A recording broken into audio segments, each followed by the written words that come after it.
public demand to send Leopard 2 tanks to Ukraine just keeps getting higher, and with Poland recently announcing that they want to send their Leopard 2 tanks and then Germany denying them, it just seems like it will not die down until those tanks are actually sent. But what if I told you that that is not really a good idea, at least not yet? There is much more here than first appears on the surface. Ukraine has been demanding Leopard 2 tanks basically from the start of the war, but Germany keeps saying no.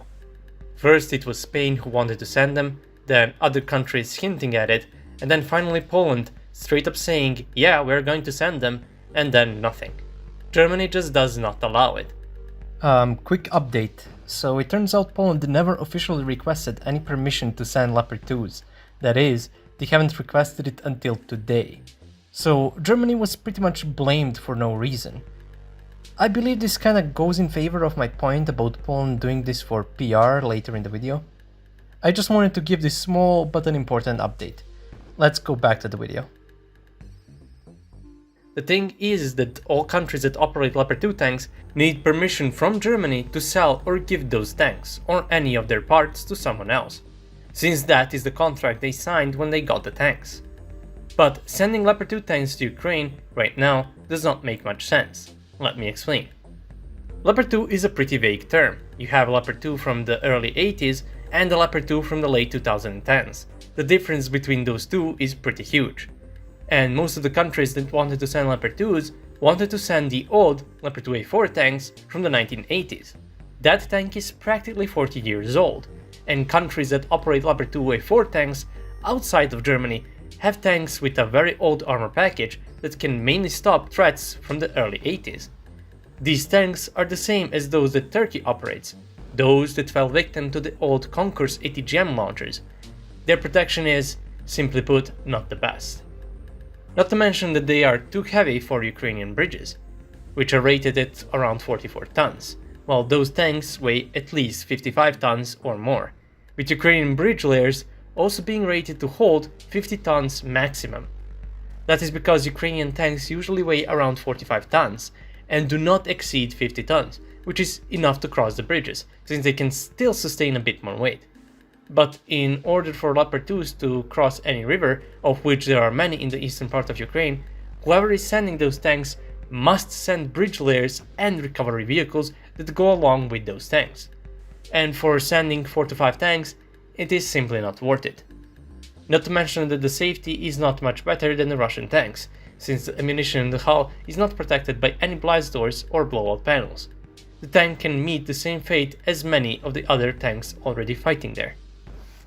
Now, what if I told you that there are even better tanks that can be sent to Ukraine than any of those Leopard 2, Abrams and similar tanks? Those tanks are the Polish PT-91 tanks and Czech T-72 M4 CZ tanks. The fact that Poland keeps ignoring the fact that they have over 200 of those tanks still in service is just baffling to me. For those who don't know, PT-91 tank is a modernization of the leftover T-72 tanks from the Warsaw Pact era. They have second generation thermal sight for the gunner, drastically improved protection with Arava 1 and 2 explosive reactive armor, which drastically increases the protection against both kinetic energy and heat threats, and would, unlike old Leopard 2, take a hit from the Konkurs ATGM. Also, new engine and transmission which allow greater reverse speed of 20 km per hour, which is a massive plus since both Russian and Ukrainian tanks mainly have only 4 km per hour reverse speed, which has proven to be quite deadly in this war. This is one of the few upsides the old Leopard 2 tanks would have over their Ukrainian and Russian tanks, but PT-91 also has that advantage. Not only that, the tanks also have access to new ammunition, the domestic version of the Israeli Mk2 125mm APF SES, which has been developed to deal with modern armor arrays. Such ammunition can also be sent together with those tanks. Not to mention that it would have very little logistical strain on the Ukrainian forces, since the tanks can share the ammunition with the ones Ukraine already operates with, as well as many of their spare parts. Those tanks can also easily be incorporated into the already existing doctrine, since they are very similar to the Ukrainian tanks, but better in every way. I don't want to dwell on the PT-91 too much, since I have already made a video on it. I will leave a link in the description if you're interested. Now, the Czech T-72 M4 CZ appears to be even better. Not only does it have thermals, it has thermals for both the gunner and commander, something the Leopard 2 tanks that Spain and Poland wanted to send do not have. This means that the commander can observe and look for targets independently from the rotation of the turret and can find new targets much easier while the gunner is already engaging them. That is allowed with the Turm-Steve fire control system, which I'm pretty sure some of you are familiar with. Just like the PT-91, T-72 M4CZ has its firepower, protection and mobility significantly improved. It also has access to the domestically made Israeli projectile that Poland is also using. The protection is improved with the Dina explosive reactive armor. This ERA is said to improve the protection of the tank by 1.3 times against APF-SDS and from 2.2 to 2.7 times against heat threats, which would also mean it would be able to take a hit from a lot of threats on the battlefield, unlike Leopard 2s with the old armor package. Not to mention that the tank also has laser warning receivers, which warn the crew when the tank is lased by a rangefinder or a laser guided missile, which is extremely useful and is also something Leopard 2 tanks do not have. The tank has also been upgraded with automatic transmission, which gives 2 instead of 1 reverse speed, although the reverse speed is a little slower than PT-91 at 14 km per hour, but is still significantly better than the measly 4 the T-64 and the T-72 tanks fighting in Ukraine have. All in all, this tank has very comparable characteristics to the Russian T-90M, while also having a much better reverse speed. Poland operates with around 230 PT-91 tanks, while Czech Republic operates with around 30 of T-72 M4CZ tanks, which would put it at around 260 potential tanks that can be sent to Ukraine, without any issues with integrating them into the already existing units, since they are very similar to the tanks already being used. This is also enough to equip at least 8 full battalions with MBTs, and would be a much better choice than sending like 5 to 10 NATO MBTs. Now, the main argument for sending Leopard 2 is to see if they can operate those tanks. And I mean, if they train on them, why not? How is sending dozens of Bradleys or other Western equipment any different?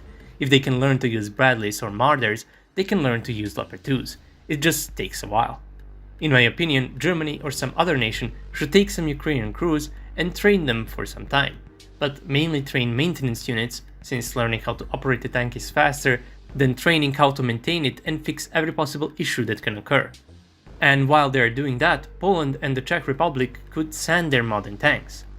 That way Ukrainians can learn and adapt to the Leopard 2 in some way, while they get a nice flow of modern and capable tanks that they can put into service without much time.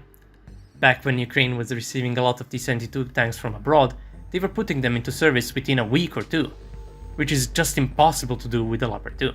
To me, sending Leopard 2s while there are still hundreds of tanks that are a better option seems like it is only being done for PR and not to actually help Ukraine. Now, the obvious reason why neither Poland nor Czech Republic really want to send these tanks is because they will be left with much less tanks than their army is supposed to operate with.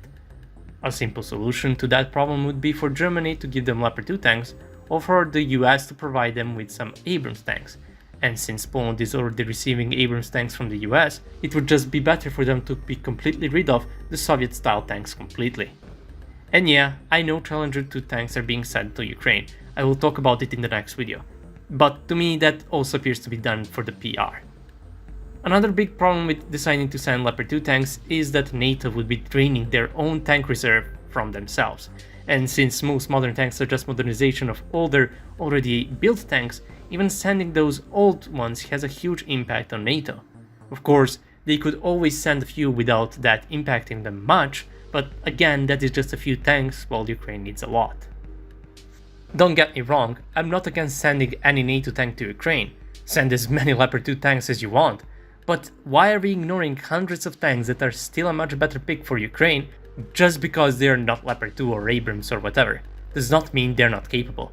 Most people have very surface level knowledge about tanks, and to the most, it's Abrams and Leopard equals good, and anything with T-72 in its name equals bad. While for these tanks it is definitely not the case. Both T-72 M4CZ and PT-91 are very capable tanks, and are more capable than the old variants of any NATO tank. Of course, if someone somehow does decide to send more modern Leopard 2 tanks, like Leopard 2A5 or Leopard 2A6, it would be a different story since those are much more capable variants, but for now, it seems like it is not going to happen. And again, I'm not against sending Leopard 2 tanks to Ukraine. I'm sorry if the title of this video is a bit clickbaity, but I wanted to spread the message about these tanks that everyone just keeps ignoring for some reason. That would be all. If you like my content, you can support me on Patreon. Thank you all for watching, and I'll see you all in the next video. Have a nice day.